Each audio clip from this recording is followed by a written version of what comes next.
El daño en los nervios de las personas que viven con diabetes se llama neuropatía.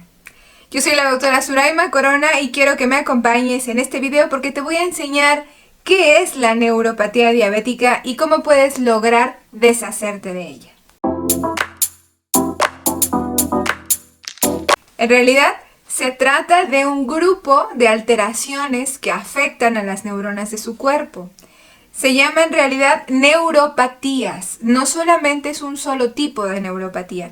Seguramente está usted familiarizado con aquella que causa entumecimiento o adormecimiento de los pies. Pero usted debe de saber que no es la única forma de neuropatía que conocemos.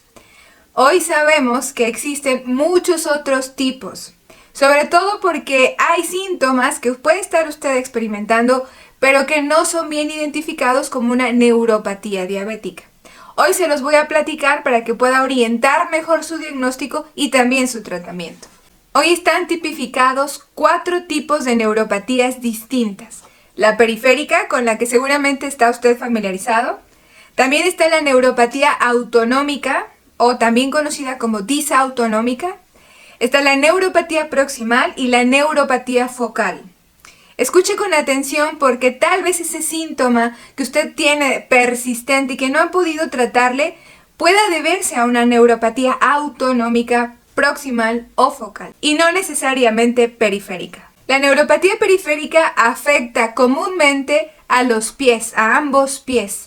También puede afectar a las piernas, a las manos, a los brazos y suele describirse como una alteración que avanza como si fuera una bota o un guante. Suele comenzar así, de manera ascendente, desde los dedos, ya sea de los pies o de las manos, y avanza hacia arriba. El síntoma más característico y con el que suele comenzar es un ligero ardor. Es una sensación, sobre todo que aparece cuando la persona está por quedarse dormida por la noche mientras se dispone a descansar. Una sensación en la que se describe que la sábana le molesta. Una sensación ardorosa o incluso quemante.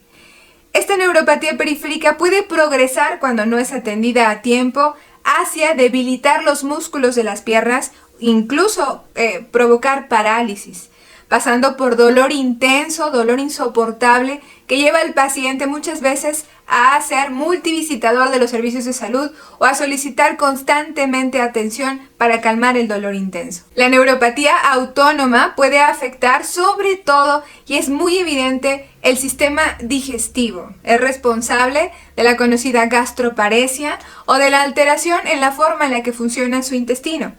Probablemente usted que me está escuchando suele padecer estreñimiento o diarrea de forma alternada.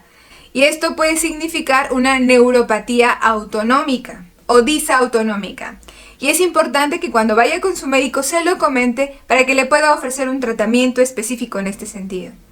Pero existen otros síntomas que son poco evidentes y que también se deben a ese tipo de neuropatía, como lo sería la deficiencia auditiva, algunos tipos de deficiencia visual, alteraciones en la presión, el corazón pierde facultad para mantener la presión y por lo tanto tiende a bajarse. Lo mismo ocurriría con quien tiene dificultad para distinguir las crisis hipoglucémicas. Esto puede significar neuropatía autonómica. Los órganos reproductores y las glándulas sudoríparas, así como los folículos pilosos, también suelen afectarse por esta neuropatía. Es decir, la disfunción eréctil o la resequedad vaginal, así como la sudoración excesiva o la falta de sudoración o la pérdida de vello o la palidez de la cara o de la piel, puede significar una neuropatía autonómica o disautonómica. Es importante recalcar que este tipo de neuropatía es clásicamente mal entendida, no es bien identificada y un médico con poca experiencia en diabetes puede pasarla por alto. Es tan común que puede incluso causar alteraciones en la forma en la que sus pulmones funcionan, incluso puede afectar muchos otros órganos. Ha de saber que afecta cualquier órgano que tenga inervación autonómica. Es clásico de la neuropatía disautonómica las alteraciones del tracto urinario. En mujeres constantemente pueden padecer infecciones en vías urinarias debido a que la vejiga no se puede distender, no se puede vaciar del todo y pierde esas barreras de defensa que precisamente la protegen contra infecciones recurrentes. Lo mismo pasa en los varones. hay síntomas o alteraciones urológicas que deben ser atendidas como consecuencia de esta neuropatía. La neuropatía proximal suele ser identificada como dolor en caderas, muslos, glúteos, piernas, y usted se fija, tiene una distribución central, de ahí que tiene el nombre de proximal. Puede ser clásicamente confundida con una compresión raquimedular, de ahí que es muy importante que todas las neuropatías diabéticas sean bien revisadas y bien diagnosticadas. Esto porque incluso la neuropatía focal puede dar síntomas que se confunden con una compresión de las terminaciones nerviosas de la columna vertebral, que salen de la columna vertebral. Y en personas que tienen lesiones en la columna vertebral puede haber estos mismos síntomas y suelen confundirse con una neuropatía diabética o incluso pueden mezclarse con una neuropatía diabética. Es importante que usted sepa que del 60 al 70% de las personas que hoy viven con diabetes van a desarrollar una neuropatía diabética. Es una de las complicaciones más comunes que más gasto representa a la hora de demandar atención en salud y que por supuesto causa mucha discapacidad. Se sabe que entre más tiempo lleve viviendo esa persona con diabetes, es decir, por arriba de los 25 años de vivir con diabetes descontrolada o mal cuidada, es altamente probable que esa persona tenga ya una neuropatía diabética. Los factores que están íntimamente relacionados con la generación de estas neuropatías son básicamente tres. Uno sería la glucosa alta, otro sería el sobrepeso y la obesidad, y el tercero, que es súper importante, es la deficiencia de insulina. Es común que aquí, por lo menos en mi país, México, las personas le tengan miedo a la utilización de insulina y cada vez más retrasan, aplazan mucho la utilización de esta hormona que es vital. La persona que no recibe una adecuada terapia de sustitución insulínica tiene más probabilidades de padecer neuropatía diabética, sobre todo periférica, debido a la atrofia muscular que suele ser consecuencia de esta falta de insulina. Por lo tanto, si usted que me está escuchando ha recibido ya de su médico la indicación precisa de que es momento de empezar a utilizar insulina, no lo piense más. La insulina, además de ayudarlo a controlar su diabetes, le va a ayudar a protegerse contra la neuropatía periférica. Incluso me atrevo a decir que es piedra angular en el tratamiento de la neuropatía periférica.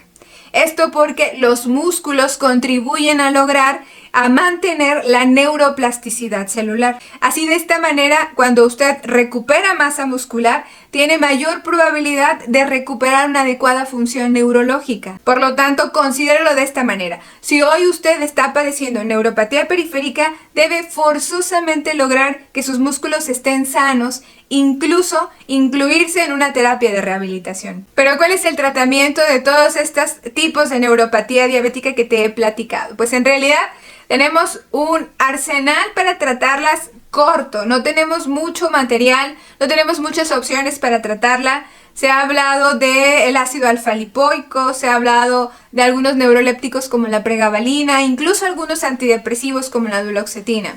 Pero en realidad ninguno de ellos ha logrado garantizar que la neuropatía quede curada o revertida.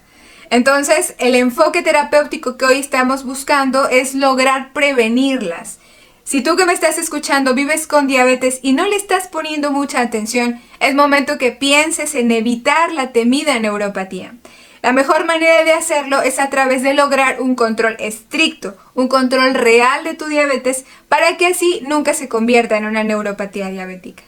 Te comentaba, el ácido lipoico suele asociarse al aceite de onagra. En realidad, aunque se ha visto que puede mejorar, tenemos poca evidencia todavía al respecto. También se ha estado utilizando el CBD, estos, digamos, metabolitos de la marihuana con un éxito regular, de regular a moderado. También se ha revisado la magnetoterapia, la ozonoterapia, la estimulación electromagnética. Se ha visto varias cosas que pueden ayudar, pero la verdad es que los resultados son pobres. La neuropatía diabética tiene una tasa muy bajita de recuperación, se logra lentamente y tiene que ver con el control de una persona.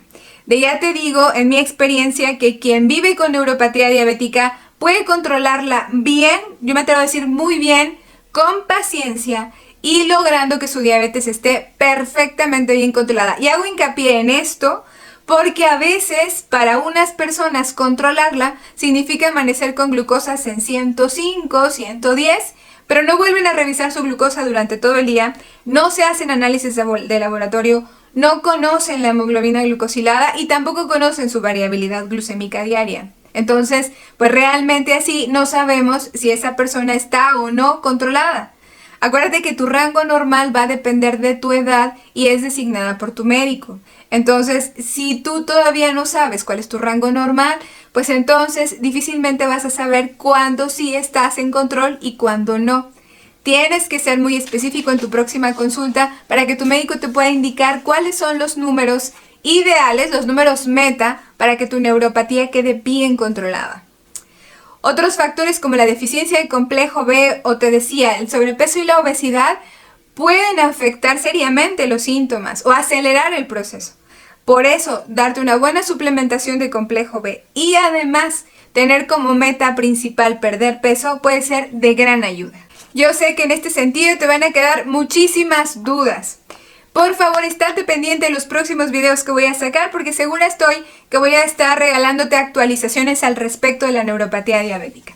Tienes que saber que tiene tratamiento, pero yo te recomiendo que no te pongas a probar entre todos los tratamientos que existen. Puedes perder tiempo y puedes frustrarte mucho. Lo que sí te puedo recomendar, que es 100% efectivo, es que vigiles bien tu diabetes, controla muy bien tus números para que así puedas mitigar el efecto, disminuir los síntomas y poco a poco ir recuperando tu bienestar y calidad de vida. De verdad, créeme, esto es una situación de paciencia, de buena nutrición, seguramente mejorarás mucho. Y si tu médico ya te indicó insulina porque tal vez ya lo necesitas, no la rechaces. Tal vez esta sea la puerta de entrada hacia una mejora en el dolor muscular, tal vez sea la única manera para recuperar fuerza muscular y así puedas integrarte a una terapia de rehabilitación. Finalmente estarías haciendo un tratamiento multidisciplinario. Yo soy la doctora Suraima Corona, espero que esta información te sea de utilidad. Por favor, déjame tus comentarios, comparte el video, suscríbete a este canal para que tengas más información como esta. Pero sobre todo, logremos juntos que la diabetes deje de ser una preocupación en nuestras vidas. Hasta la próxima.